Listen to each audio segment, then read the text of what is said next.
Halo, selamat pagi, siang, dan malam, kapanpun video ini ditonton. Perkenalkan, nama saya Joshua Stephen Ongaran dengan NIM 205220036. Video ini dibuat dengan tujuan memenuhi ujian akhir semester pidana kelas A dengan dosen pengampu Pak Heri Firmansyah. Pada kesempatan kali ini, saya akan menjelaskan mengenai percobaan dan penyertaan. Kedua hal tersebut mungkin sudah sering kita dengar ketika kita menonton berita di TV terkait tindak kejahatan. Mulai dari percobaan pembunuhan, percobaan pencurian, dan masih banyak lagi. Sayangnya, Merupakan pelaku percobaan pencurian yang menyatroni rumah korbannya di kawasan Langkapura, Bandar Lampung, Kamis dini hari kemarin. Membuat publik mendesak agar tersangka Mario dikenakan pasal percobaan pembunuhan karena sadisnya perbuatan pelaku. Sorotan publik juga tertuju pada pacar Mario, AG, yang masih berusia 15 tahun. Bisa ahli jelaskan apa itu penyertaan dan bagaimana kriteria ukuran dalam konteks penyertaan. Bahwa orang yang melakukan penyertaan dianggap sebagai pelaku tindak pidana. Albert menjelaskan orang yang melakukan penyertaan bisa dengan melakukan sendiri tindak pidana tersebut, juga bisa melakukan tindak pidana dengan perantara alat atau menyuruh orang lain. video-video tadi menunjukkan bahwa percobaan dan penyertaan bukan hanya dekat dengan orang hukum, melainkan dekat juga atau akrab dengan masyarakat itu sendiri. Maka dari itu sampailah kita pada pertanyaannya. Apa sih sebenarnya percobaan dan penyertaan itu? Ayo kita dalami satu persatu. Dasar dari percobaan diatur dalam buku pertama pasal 53 dan 54 KUHP. Bunyi dari pasal tersebut adalah sebagai berikut. Pasal 53 mencoba melakukan kejahatan dipidana jika niat untuk itu telah ternyata dari adanya permulaan pelaksanaan dan tidak selesainya pelaksanaan itu bukan semata-mata disebabkan karena kehendaknya sendiri. Ayat kedua, maksimum pidana pokok terhadap kejahatan dalam hal percobaan dikurangi sepertiga. Pasal 54-nya mencoba melakukan pelanggaran tidak dipidana. Hal yang menjadi pokok dari percobaan adalah tidak selesainya perbuatan kejahatan yang telah diawali dengan permulaan pelaksanaan. Terdapat beberapa syarat utama untuk menghukum pelaku perbuatan percobaan. Yang pertama adalah adanya niat atau kehendak. Kedua, terdapat permulaan pelaksanaan. Dan yang ketiga adalah perbuatan yang tidak selesai bukan karena kehendak dari pelaku. Ayo kita bahas satu persatu dari syarat-syarat tadi. Yang pertama ada niat atau kehendak. Menurut Prof. Mulyatno, niat dari sudut bahasa adalah sikap batin seseorang yang memberi arah kepada apa yang akan dilakukannya. Niat atau dalam bahasa Belandanya voornemen dapat dipandang dari dua sisi, yaitu sisi subjektif dan sisi objektif. Dari sisi subjektif, sikap batin memberi arah tertentu kepada perbuatan. Dari sisi objektif, sikap batin dapat dilihat oleh orang lain, yang merupakan perbuatan pelaksanaan yang ditunjukkan secara nyata. Nah, syarat yang kedua adalah permulaan pelaksanaan. Niat hanya dapat diketahui jika diceritakan kepada orang lain.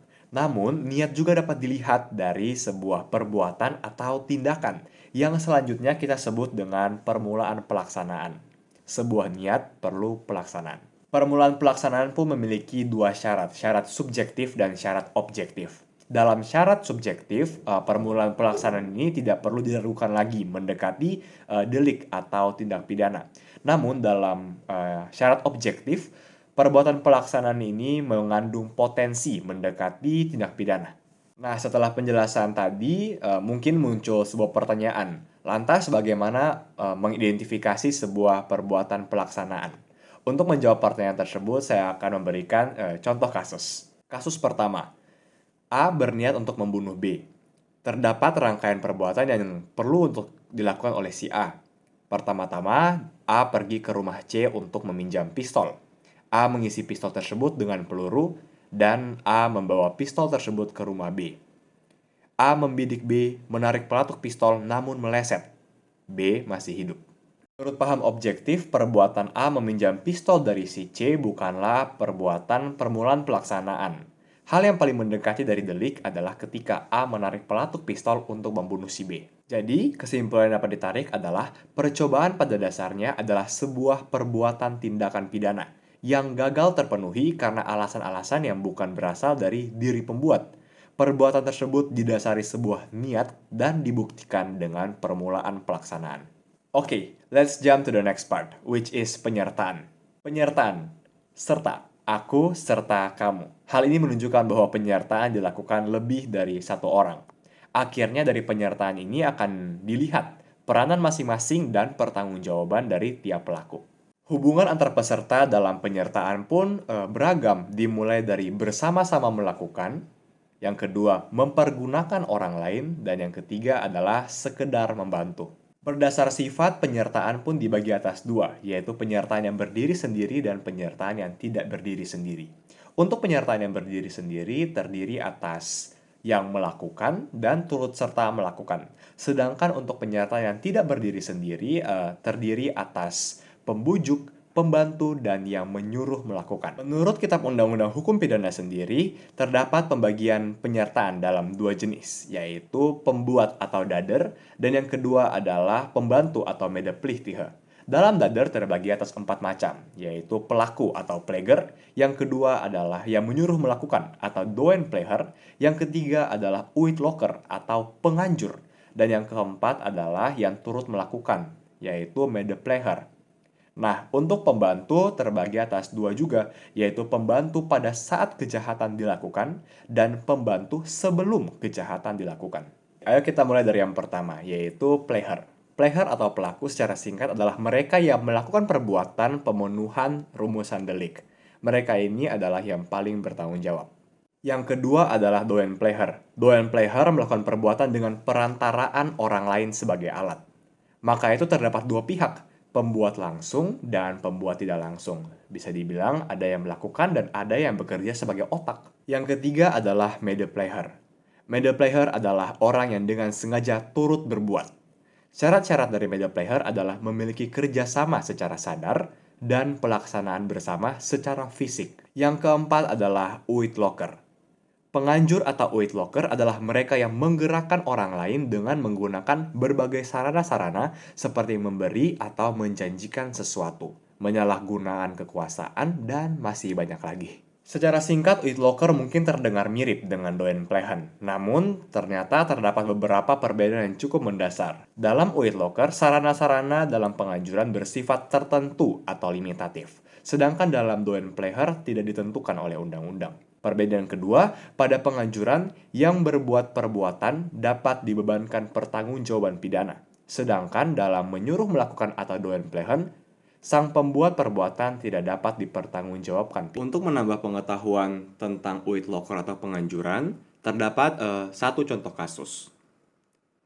A, si B, dan si C mempunyai permasalahan atau persoalan dengan si D.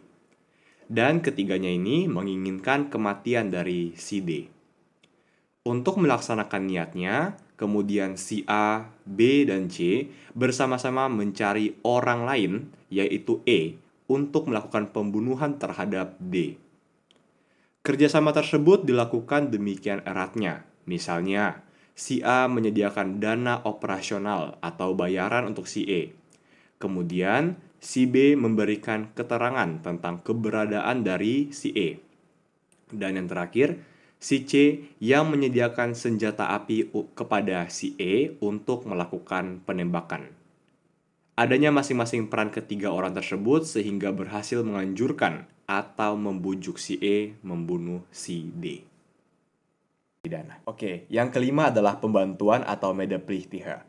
Pembantuan atau medeplichtige sendiri terbagi menjadi dua jenis, yaitu pembantuan pada saat kejahatan dilakukan dan pembantuan sebelum kejahatan tersebut dilakukan. Setelah mendengar penjelasan tentang pembantuan atau medeplichtige, mungkin terdengar cukup mirip juga dengan medepleger. Namun terdapat beberapa perbedaan yang cukup mendasar juga. Perbedaan yang pertama terdapat pada perbuatan dari pembantuan tersebut. Pembantuan atau perbuatan dalam pembantuan hanya bersifat menunjang, sementara dalam turut serta melakukan ada sebuah perbuatan pelaksanaan delik. Perbedaan yang kedua terdapat pada pembantuan yang hanya memberi bantuan tanpa kerjasama pasti, sedang turut serta perlu kerjasama dan tujuan yang pasti. Untuk membantu mencerna tiap penjelasan tadi, aku akan memberikan contoh kasus. Dari kasus-kasus ini akan terlihat semakin jelas mana perbedaan dari medepleger atau turut serta melakukan dan medeplichtige atau pembantuan. Pada kasus pertama, A ingin mencuri di rumah B. A kemudian mengajak C. C menggali lubang dan A masuk untuk mengambil barang-barang di rumah si B. Pada kasus yang kedua, A juga ingin mencuri di rumah si B, dan A mengajak C. A ini jahat sekali. C ini pada kasus ini hanya berdiri di luar untuk menjaga dan memberi isyarat kalau ada orang yang datang. Nah, dari kasus itu bagaimana hukum melihat perbuatan si C ini? Termasuk yang manakah dia? Nah, jawabannya adalah pada kasus pertama C digolongkan sebagai turut serta melakukan atau made player karena adanya perbuatan pelaksanaan pencurian bersama dengan si A. Ada kerjasama secara sadar dan ada perbuatan fisik. Hal yang berbeda ditemukan pada kasus kedua, di mana C hanya melakukan pembantuan atau medeplichtige karena perbuatannya hanya bersifat menolong saja atau sekedar bersifat menunjang. Tanpa C di situ, A tetap dapat melakukan perbuatan pencurian tersebut di dalam rumah B. Terdapat kasus lagi untuk menjelaskan yang mana medepleger dan mana yang medeplichtige. Pada kasus ini, A dan B sama-sama bersepakat untuk membakar sebuah kandang kuda milik C, orang yang mereka benci. Urutannya seperti ini. Pada waktu yang telah disepakati, mereka berdua memasuki kandang milik C. Di dalam kandang kuda ada loteng, dan di sana ada rumput kering untuk makanan kuda. Untuk membakar kandang kuda dilakukan dengan cara membakar rumput kering di atas loteng tersebut. Untuk pembakaran itu, A menaiki sebuah tangga untuk mencapai loteng. B memegang tangganya. Pada mulanya, A berusaha membakar rumput dengan korek api, tetapi gagal karena rumput belum kering sepenuhnya. B kemudian mengumpulkan daun-daun kering yang kemudian diserahkan kepada A dengan maksud supaya A dapat melakukan pembakaran dengan daun tersebut. Akhirnya, berhasil membakar kandang kuda milik C. Tanpa B di situ, pembakaran kandang kuda tersebut tidak mungkin berhasil. Jadi, pada kasus ini, B telah bersalah melakukan turut serta atau medepleger sebagai pembuat peserta, dan A bersalah sebagai pembuat pelaksana. So sudah selesai penjelasan mengenai percobaan dan penyertaan.